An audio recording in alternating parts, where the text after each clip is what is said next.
This is the theBreaker.news podcast for the week of May 29th, 2022. I'm Bob Mackin, publisher of theBreaker.news and host of the theBreaker.news podcast. Welcome to edition number 240.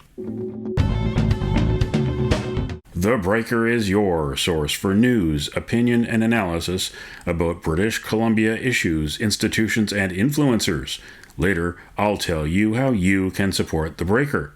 On this edition, headlines from the Pacific Rim and the Pacific Northwest, the Is It Just Me commentary, I award a virtual Nanaimo bar to a difference maker, and the Big Deal feature.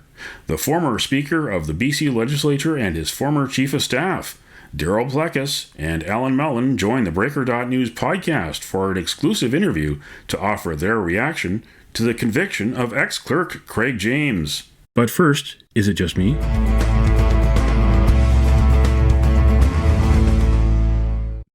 Is it just me, or is the era of sports globalization dying? Last week, the Canadian Soccer Association bowed to pressure from John Horgan and Justin Trudeau and cancelled the June 5th BC Place friendly versus Iran. Soccer Canada was going to pay the Iranian national team a $400,000 appearance fee. Meanwhile, the families of those killed on a Ukraine Airlines jet in 2020 by an Iranian missile wait for compensation. Trudeau and Horgan hold the key to funding 2026 World Cup matches in Canada, and that funding envelope won't be decided until later this year. Sports and politics and economics go hand in hand in hand. Don't let anyone fool you. Case in point, the grotesque spectacle that was the Beijing 2022 Winter Olympics. That's where Xi Jinping and Vladimir Putin declared each other best friends forever. Putin used the pause between the end of the Olympics and the start of the Paralympics to invade Ukraine. So much for the Olympic truce, which might make it more difficult to host an Olympics in 2030 should Vancouver make a formal bid. Right now, it's looking like a long shot. As I reported last week in the Breaker.news, the Horgan NDP government has offered no financial support to the Canadian Olympic Committee and 4 host First Nations who are studying the bid. Meanwhile, Horgan has his fingers crossed that FIFA chooses BC Place for 5 matches in 2026, and that he can convince British Columbians that his new $1 billion Royal BC Museum is a good idea. All of this may be moot because Salt Lake City is a year ahead of Vancouver's bid, and they definitely want it more. What do you think? Email Bob at theBreaker.news.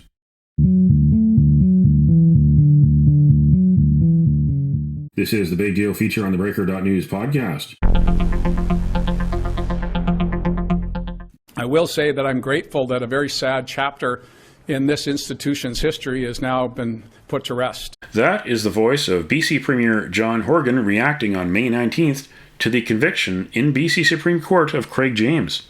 It was a difficult time for the people who work here, British Columbians who are passionate and committed to our institutions of democracy, who make this place accessible for countless British Columbians who come to visit to see our democracy in action. And it was definitely a blow to all of those who care about this place. The courts have made their determination, and I'll leave it to them to determine what judgments will flow from that. The former clerk of the BC Legislature was found guilty of fraud and breach of trust by a public official. James spent almost $1,900 of taxpayers' money to buy himself suits and dress shirts from upscale boutiques in London and Vancouver. James will be back in front of Associate Chief Justice Heather Holmes on the 4th of July for a sentencing hearing. The verdict was a major milestone in the corruption scandal at the BC Legislature, the story that dominated BC News at the end of 2018 and the start of 2019. We would never have known without the efforts of Darryl Plecas and his Chief of Staff, Alan Mullen, who took evidence to the RCMP. On May 25th, I met with former Speaker Darryl Plecas and Alan Mullen in Abbotsford to get their reaction to the verdict and hear their reflections on the last 5 years. I started by asking Darryl Plecas for his reaction. You know, that process, we have full respect for that process. We have full respect for the judge's decision. It's not for us to decide whether or not he was guilty. I mean, that's the responsibility of the court. So, you know, people ask us, you know, how we feel about it. Well, in one sense, of course, we're somewhat relieved, but I think on that front, it's more than anything, it's not so much that we personally cared whether or not he was found guilty, but it was the way the response was all along the way and after the trial to the whole issue. And that is, look, this is basically, from many corners, this is not such a big deal. People making comments like, oh, he was only convicted of one thing. Well, we go back to our concern in the first place. You cannot have people who are in their positions, they were in the most senior positions at the legislature, behaving in a manner which is a clear breach of trust. And I'm reminded that, we ultimately called for an investigation, despite enormous resistance for an investigation of Gary Lenz under the Police Act. He was found guilty under the Police Act of being negligent of duty and for discreditable conduct. And that discreditable conduct included his, as the investigator described it, being an egregious breach of trust. He lied to the former Chief Justice of the Supreme Court of Canada about matters that were being investigated at the Ledge. He lied to the investigator about the activities that were going on. And so at the end of the day, here we have Gary Lenz, who is found guilty of the most serious charge a police officer can be charged with under the Police Act. And people don't seem to take that very seriously. Well, of course it's serious, because you can't have a situation as we had at the Ledge where you say, gee, we think there's wrongdoing, and you can't get the police at the Ledge to investigate. You can't get the police at the Ledge to take seriously the manner in which they're conducting their operations. And fortunately, Alan, felt so serious about it that he conducted his own inquiry into spending of the security at the Ledge and found that they were burning through over $1 million a year that they didn't have to burn through. I also asked Alan Mullen about his reaction to the verdict. Well, of course you feel good that justice was served, but then that's taken over with sort of sadness, but more concern. I look back on the last 3-4 years and I think the resistance that we got at every turn, whether it was by elected officials, whether it was by appointed officials, whether it was by the media, it's madness. And all we said was, there's something not right here. There's something going on that just doesn't seem right. We think some of it, like Darryl has referenced, some of it is criminal, some of it is sort of a policy issue, but there's something not right, and we need to have a look at this, and we need to do better. This is the people's house, as we've said all along. And at every turn, it was stop right there, nothing to see here. As the former leader of the opposition, Andrew Wilkinson, said, stop this, shut it down, there's no, stop the madness. It doesn't make sense. And you're exactly right, Bob. In 2012, the Auditor General's report was, this is not being managed properly, and nothing was done. Throughout this process, during this inquiry, Darryl and I brought information of wrongdoing to the then Auditor General, and we were told to go away. This is an institutional problem. And to suggest, like it has been suggested in the past week by current sitting members of the BC Legislature, that this closes a chapter, for a dark time of the Legislature, I say it doesn't close anything.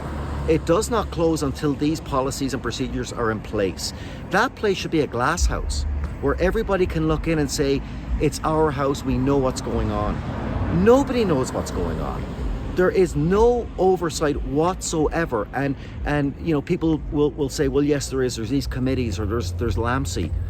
All they do is they go in camera when they talk about something they want publicized. And if somebody wants to raise something, they're not gonna, because they're gonna look at Darryl Plecas and Alan Mullen and say, well, why would I do that? Why would I go through what those two gentlemen went through? They had the boots put to them.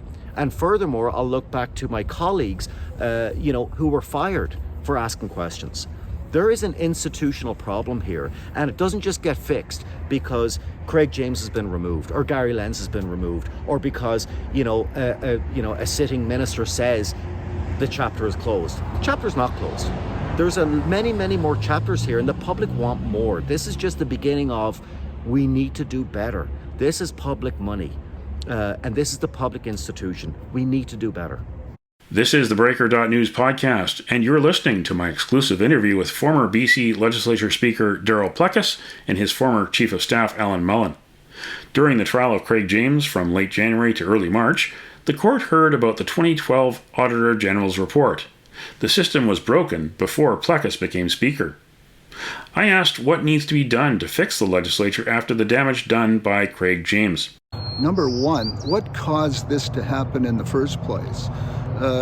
We want to remember that when we talk about a wood splitter, we talk about the trailer, we talk about the $257,000 payment. Those things occurred before we got there. Like it wasn't that we were saying, oh, gee, we saw this. We were responding to complaints coming to us from current staff, former staff, and what were we to do? Of course, there would be an expectation, at least from taxpayers, and nobody at the ledge would care, but the public would certainly care, that there would be some accounting of this. And even to this day, it's not clear that that's going to happen yet. I'm reminded that Chief Justice, or retired Chief Justice McLaughlin, said that Craig James was basically not entitled to the money. She said there was no legal basis for the payment. In the current case, Chief Justice Holmes commented that he was likely not eligible for the money. So maybe he was, at the end of the day, it was okay for him to have the money. The point is that what we know at this point is that it's not clear that he was. Never mind whether or not it was criminal. As Associate Chief Justice Holmes pointed out, he was in a clear conflict of interest in the accepting that money. So at least somebody should be saying now, well, let's just look at it from a taxpayer's point of view. What about that money? Why isn't there some inquiry as to whether or not that money, he should receive it, or should it be paid back? And again, I'm not talking about criminality. He was found to not have done anything criminal on that matter. That's fine. Again, I go back to our original thing on that. Whether or not he was, from our first perspective, it wasn't for us to say whether or not it was criminal. Our view was that it was inappropriate. And to this day, that still seems to be the case. It wasn't an appropriate payment. So, the whole issue of what can be done. We've heard from people at the legislature that there's been all manner of policy changes. Well, yes, there has. We were yelling, Alan and I were yelling and screaming about the need for greater transparency, oversight, better control over expenditures. And many of those, to the credit of the staff at the Ledge, have been put in place, but there's still some incredibly important matters which haven't been dealt with, and that's the whole matter of freedom of information and the access of people to find out what's going on decisions.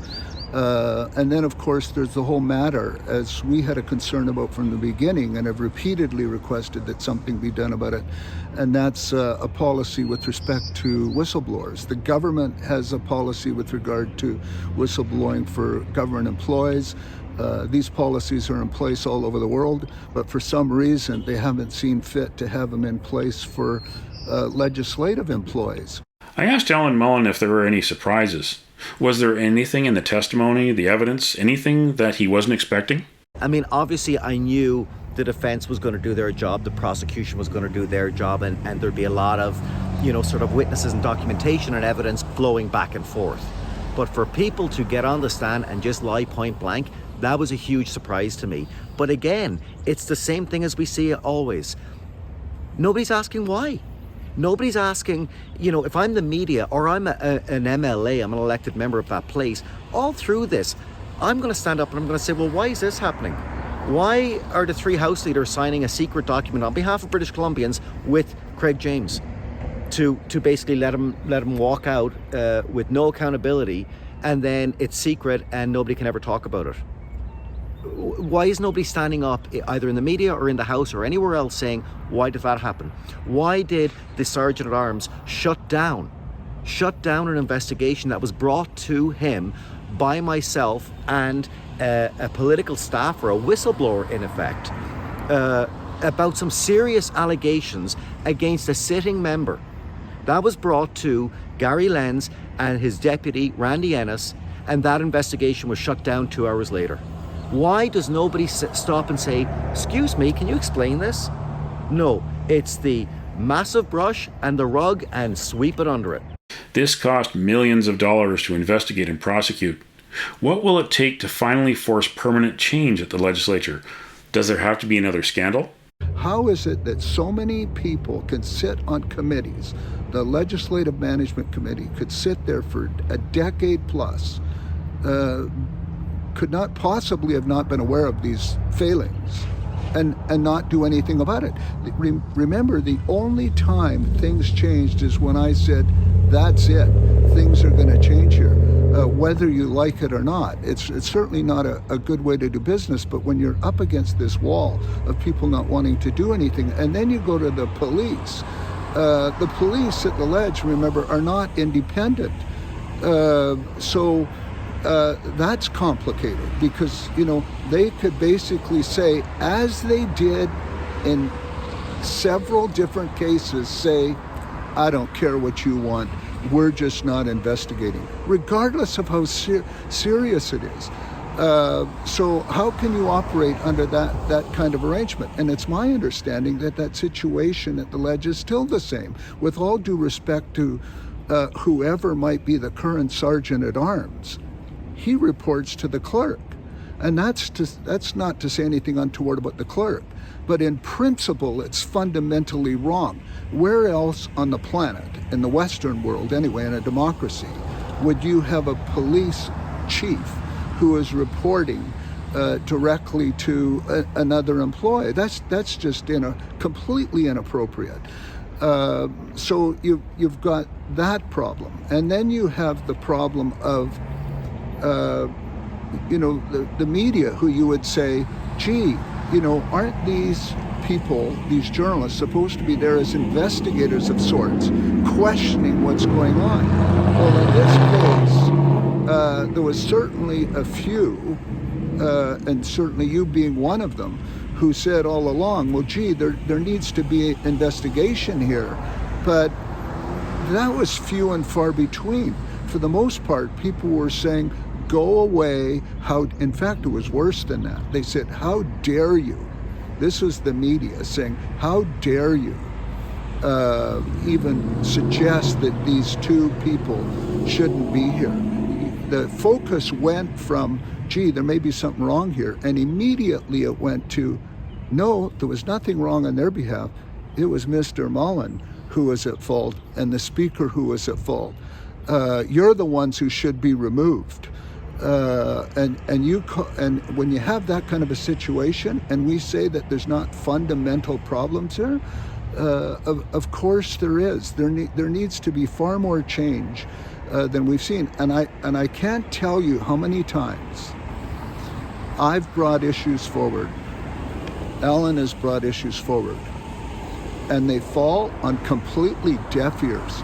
It's complete silence. I'll never forget the day we're talking to the Auditor General, and I'm saying, tell me this isn't fraud. Tell me this isn't fraud. And she just wouldn't listen. The only investigation she did, when I called for an audit, you'll recall that highly publicized comment where I said, if there's an audit and it doesn't make you throw up, well, that audit didn't happen. You know what that audit turned into? That was an audit of my office. That's what she did. It was absolutely disgraceful. And then I would go back again to say, going back to the 2012 auditor's report, what happened to him? What happened to that auditor who raised those concerns? Well, that's it. He left the country. Nobody's listening. And the other thing we want to remember about Auditor General's reports, we all look at Auditor General's report and say, well, there's our fix there. There's our road to get things fixed.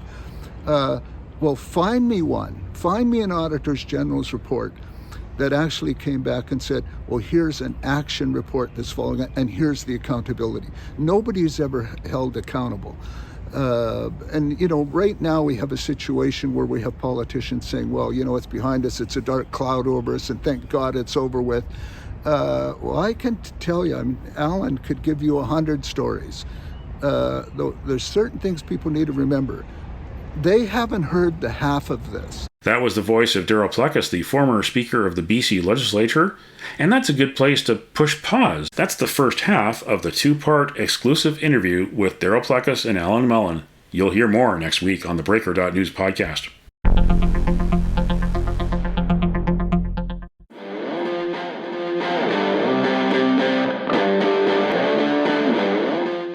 It's time on the Breaker.news podcast for Around the Rim.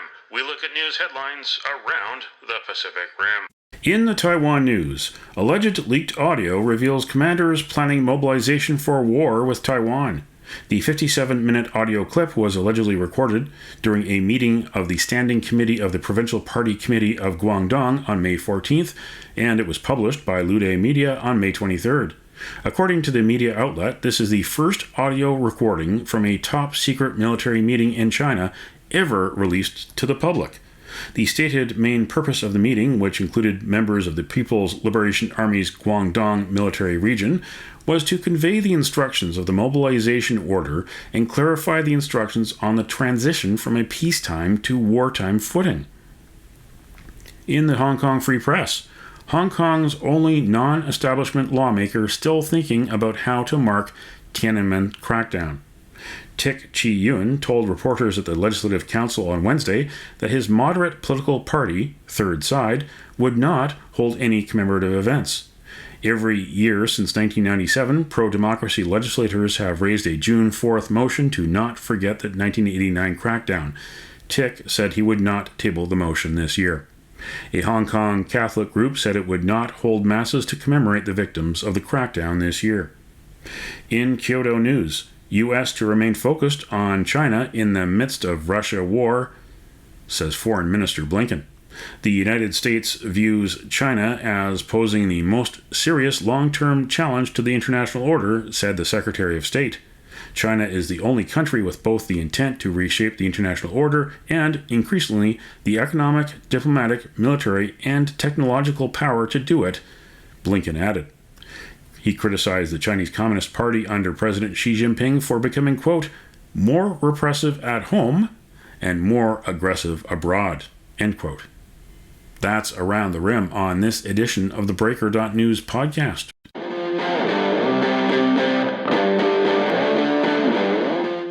It's time on the Breaker.news podcast for Cascadia Calling. We look at news headlines around the Pacific Northwest. In the Oregonian, Portland marijuana production blunder sickened more than a dozen. Here's how it happened. Following Curaleaf's labeling blunder, at least a dozen people who thought they were taking benign CBD drops reported becoming ill after ingesting jumbo doses of THC, the psychoactive ingredient in marijuana. At least 5 customers reported going to the emergency room after taking the mislabeled drops. 2 said they were driving when they were incapacitated by an unexpected marijuana high. In King 5, feds stop boat with 1,400 pounds of meth in San Juan Islands. U.S. Customs and Border Protection said officers stopped the 18-foot Bayliner speedboat on Wednesday as it was headed toward Canada. The boat's occupant, identified as an Alberta resident, was arrested and appeared in a Seattle court. The suspect's federal public defender declined to comment. The suspect allegedly told investigators that he had been hiking near a marina in Sydney, BC on Vancouver Island when someone approached him and offered him $1,000 to move a boat from Sydney to Anacortes, Washington, and back. In Czech news, newest southern resident killer whale calf is a girl. The Center for Whale Research has announced the newest southern resident killer whale calf, born to the J-pod, is a girl. An encounter with the new calf, J59, caused staff for the CWR to determine that she is a female. That's Cascadia calling on this edition of the Breaker.news podcast. Don't matter what color you are, 'cause love will conquer hate, so you won't stand alone, you won't stand alone.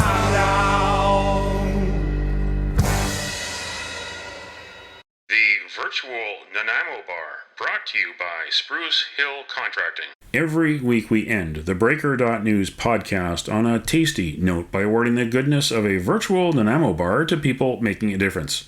A virtual version of the province's favorite dessert bar goes this week to beekeepers and their bees, because the buzz is that May 29th is the day of the honeybee, the popular pollinator that makes life sweeter. You can nominate someone for a virtual Nanaimo bar. Send me an email to Bob at theBreaker.news. Spruce Hill Contracting, custom homes and renovations. Find more information at sprucehill.ca.